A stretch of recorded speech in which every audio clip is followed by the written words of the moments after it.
They thought I vanished forever until 2:11 a.m. when my camera caught them begging at a house that wasn't even mine.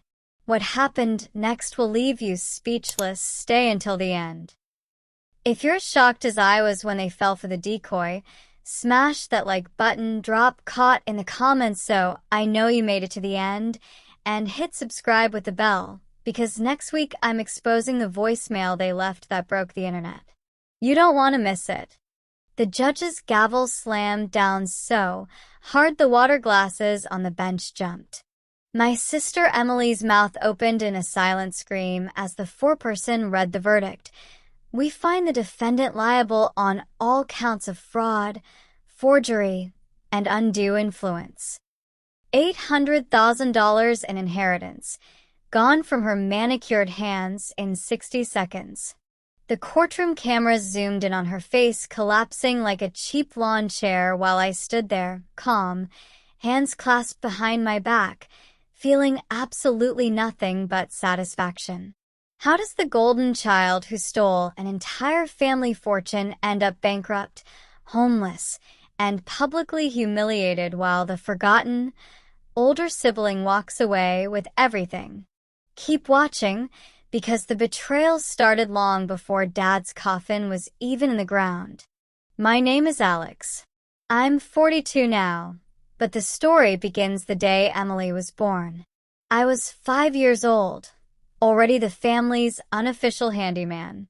Dad worked construction, Mom waitress doubles, and I learned early that if something needed fixing, it was going to be me doing it. Then Emily arrived, tiny, blonde, perfect, and suddenly I became invisible. Mom cried happy tears every time Emily sneezed. Dad called her princess before she could even talk. I didn't hate her. I adored her. I gave her my dessert, defended her at school, taught her to ride a bike. I thought that's what big brothers did. Turns out, all I was doing was training her to expect the world to revolve around her forever. By the time I was 12, I had 3 paper routes and mowed half the neighborhood just to buy my own school clothes. Emily got ballet, horseback riding, and a bedroom that looked like a Disney store exploded. When I was 16 and working nights at the gas station to save for college, Emily got a brand new Mustang because she cried about not fitting in. Mom's excuse? You're strong, Alex. She's sensitive. That sentence became the soundtrack of my childhood. I graduated valedictorian with a full ride to engineering school. Emily barely graduated high school, but Mom and Dad threw her a party like she'd cured cancer. I paid my own tuition anyway. Scholarships only cover so much and still sent money home every month. Emily moved back home at 19 after flunking out of cosmetology school and never left. Fast forward 15 years. I'm 35, senior project manager at a Fortune 500 tech company, own a modest house, no debt, and a retirement account most people would kill for. Every extra dollar I ever earned went one of 2 places: investments or my parents. I paid off their mortgage. I covered Dad's cancer treatments when insurance ran out. I flew home every holiday to fix gutters, change oil, sit with Mom while Dad was in the hospital. Emily? She was finding herself. Translation: living rent-free, running up credit cards in Mom's name, starting GoFundMes for medical issues that mysteriously disappeared the second the money hit her Venmo. Dad used to pull me aside and whisper, "Don't worry, son. When we're gone, it'll all be split 50-50. You've earned it." I believed him. Why wouldn't I? Then Dad died. Massive heart attack, gone in minutes. I took 2 weeks bereavement, handled every detail: funeral home, flowers, obituary, the works, while Emily showed up 2 days late in sunglasses and a hangover, complaining the black dress she bought made her look fat. 1 week after we buried him, we sat in the lawyer's office for the reading of the will. I wasn't worried.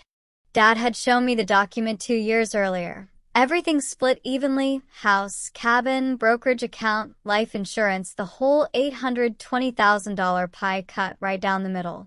The lawyer cleared his throat, adjusted his glasses, and started reading. 10 minutes later, the room was spinning. Everything, every single asset, was left to my beloved daughter, Emily Marie Thompson.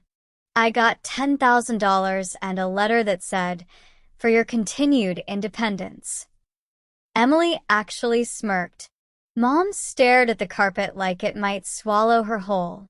I waited until we were back at the house to confront them. Emily had already left to meet friends and celebrate her future. Mom sat at the kitchen table twisting a Kleenex into shreds. "Mom, what the hell happened?" She broke immediately. Between sobs, she told me Emily had spent the last 18 months working on Dad while he was sick and weak from chemo. Fake tears, suicide threats, midnight panic attacks that only stopped when Dad promised her the money. She produced a brand new will, signed 6 weeks before he died, where I supposedly told Dad in front of witnesses that I didn't need or want any inheritance because I was already rich. Mom admitted she was one of the witnesses. She signed it because Emily screamed that she'd never speak to her again if she didn't. I felt the rage rise so hot I had to walk outside and puke in the bushes. Most people would have exploded, made threats, maybe even gotten physical. I didn't say a word. I hugged Mom, told her I loved her, got in my car, and drove 8 hours home in dead silence. That night, I opened a bottle of 20-year scotch, drank exactly 1 glass, and started planning. Cold, methodical, legal, lethal. Step 1. I hired the most expensive, most ruthless probate litigation attorney in the state. The kind who eats baby sharks for breakfast. Cost me $50,000 retainer. I paid without blinking. Step 2. I hired the best forensic private investigator on the Eastern Seaboard. Another $35,000. Money well spent, because for the next 7 months, I played the dutiful son, Christmas gifts, birthday calls. "How are you holding up?" Texts, while my team tore Emily's life apart piece by piece. And holy hell, did they ever find gold. Bank records showed Emily had been siphoning money from Dad's accounts for years. $5,000 here, $10,000 there, labeled home health aid or medical equipment. Total, $197,000. A credit cards in Mom's name, $94,000. A secret OnlyFans and premium Snapchat pulling in $18, $25K a month she never reported to the IRS. Vacation photos from Maldives, Dubai, Mykonos, all while telling Dad she was too broke to visit. The crown jewel? Deleted emails recovered from Dad's old laptop where Emily wrote to her best friend, "Once the cancer finishes him off, the old man, I'm set for life, and Alex gets nothing LMAO." There were even voice memos of her practicing fake crying on the phone to Dad. But the absolute kill shot was physical evidence of the forgery. Dad's real signature from 2018 had a very distinctive loop on the capital T and a heavy downstroke on Y. The new will? The loops were wrong, the pressure was wrong, and thanks to a microscopic ink analysis, the signature was made with a completely different pen manufactured 2 years after the date on the document. Emily didn't just forge it. She was so arrogant she didn't even try to match the pen. My PI also got security footage from the lawyer's office the day the fake will was dropped off. Emily walking in wearing a wig and huge sunglasses, handing the receptionist an envelope while Mom stood lookout. I sued everyone. Emily for fraud, forgery, theft, and undue influence. Mom for aiding and abetting and civil conspiracy. the original lawyer for negligence and malpractice, the notary for falsifying records. I filed in the county where the story would get maximum publicity. Within 48 hours, it was front page of the local paper. Local golden child accused of stealing dead father's fortune from hero brother. Emily tried the victim route immediately. TikTok lives crying about her abusive family. GoFundMe titled, "Help me fight my greedy brother." The internet smelled blood and ripped her apart once anonymous accounts started dropping screenshots. For 8 months she begged, threatened, offered settlements. "Just take $100,000 and go away, Alex." I ghosted every call. The only message I ever sent: "See you in court." Trial day. The courthouse looked like a circus. News vans, true crime YouTubers, even a Netflix scout in the back row. Emily walked in looking like she was attending the Met Gala.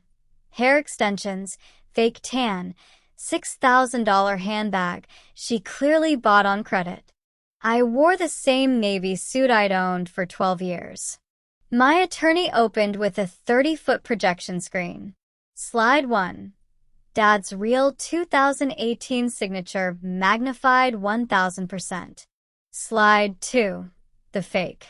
The handwriting expert took the stand and spent 45 minutes explaining why the forgery was borderline comical in its sloppiness. Emily's lawyer objected 17 times. Overruled 17 times. Then we rolled the video. Emily in her bad wig handing over the forged while Mom blocked the security camera with her purse. You could hear gasps from the jury box. The bailiff had to tell the gallery to quiet down twice. Bank records came next. Every transfer, every fake medical withdrawal, projected in 72-point font. Then the OnlyFans spreadsheets, monthly earnings, subscriber counts, even screenshots of her bragging in the comments about retiring at 32. Emily kept whispering, "Objection relevance," but the judge wasn't having it. When Emily took the stand, my attorney eviscerated her in 14 minutes. "Miss Thompson, you claimed poverty to your dying father, correct?" "Yes." "Then please explain the $11,200 charged to his credit card at Cartier 3 days after his funeral." Silence. "Did you or did you not write in an email," and I quote, "Can't wait for the chemo to finish him off"? She tried, "I don't recall." We played the audio of her laughing while saying it. The jury foreman looked like he wanted to throw up. Mom's testimony was even worse. She walked to the stand sobbing, threw Emily under the bus in 90 seconds. She threatened to kill herself if we didn't change the will. She said she'd never speak to me again. Then spent 20 minutes apologizing to me on camera while Emily screamed, "You traitor," from the defendant table. The judge threatened to remove her.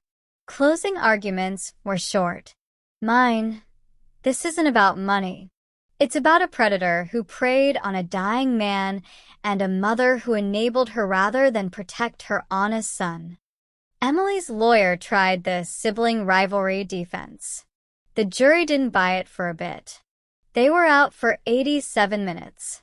Came back with everything. Entire fake will invalidated. Estate reverts to 2018 version, 50-50 split. Emily ordered to repay every stolen dollar plus 12% interest and punitive damages. Total judgment $689,000. Mom jointly liable for $312,000. Court costs, attorney fees, forensic expenses added another $180,000 on top. Emily stood up and screamed, "This is robbery." The judge told her to sit down or be removed in cuffs. 6 weeks later, the marshal auctioned Emily's new Mercedes, her jewelry, even her shoe collection to satisfy the judgment. She filed bankruptcy, but fraud debts are non-dischargeable. She'll be paying me until she's old and gray. Mom's second husband divorced her the day the verdict hit the news. She now lives in low-income senior housing. Emily works the night shift at a 24-hour diner. Saw her on TikTok crying in her car about being canceled by her own family. The video has 11 million views, and the comments are brutal. Me? I took my half, $410,000 after taxes, plus the lake cabin I always loved, sold it for another $320,000, moved to the coast, and retired at 42. I haven't spoken to either of them since the day the verdict came down. My phone is peaceful. My investments are growing, and every morning I wake up to the ocean instead of their drama. Was it worth dragging my own family through the mud on public television? You're damn right it was. They didn't just steal money. They stole my father's dying wish, my mother's integrity, and 20 years of my sacrifices. I didn't raise my voice once. I didn't break a single law. I just turned on the lights and let the cockroaches scatter. If this story made you cheer, made you angry, made you want to stand up and applaud cold-blooded justice, do 3 things right now. Comment the word destroyed. So I know you watched every second. Smash subscribe and the bell because next week's story is even crazier. A stepsister who faked terminal cancer for 6 years to milk the entire family and the revenge that sent her to actual prison. You're not ready. I'll see you there.